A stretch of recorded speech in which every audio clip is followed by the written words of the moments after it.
আম্মু, আমি তো এই আন্টির ভিডিও সব সময় দেখি। আন্টি সব সময় তোমার জন্য ঘর সাজানো জিনিসপত্র বানায় কেন? আমার জন্য কিছু বানাতে পারে না? আসসালামু আলাইকুম, কেমন আছেন সবাই? আশা করি অনেক অনেক ভালো আছেন। আমি আলহামদুলিল্লাহ বেশ ভালো আছি। মেসেঞ্জারে ঠিক এভাবেই আদুরে আবদারের কথা জানাচ্ছিল সুমাইয়া আপু তার ছেলের। তাই আজকের ভিডিওটি আমার খুদে ফলোয়ারদের জন্য তৈরি করা। চাইলে বাবুরাও এটি তৈরি করতে পারবে, আর না হলে মারা এভাবে তৈরি করে দিলে বাচ্চারা অনেক খুশি হবে। এজন্য প্রথমেই আমি নিয়ে নিয়েছি পার্সেলের সাথে আসা একটু পুরো ফোম শিট। এর পরিবর্তে আপনারা যে কোনো পাতলা শিট অথবা একটু পুরো কাগজও ব্যবহার করতে পারেন।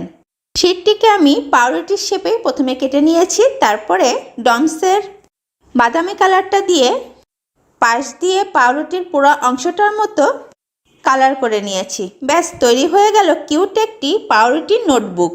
বাবু এবং বাবুর মায়েরা কেমন হয়েছে জানাতে ভুলবে না কিন্তু।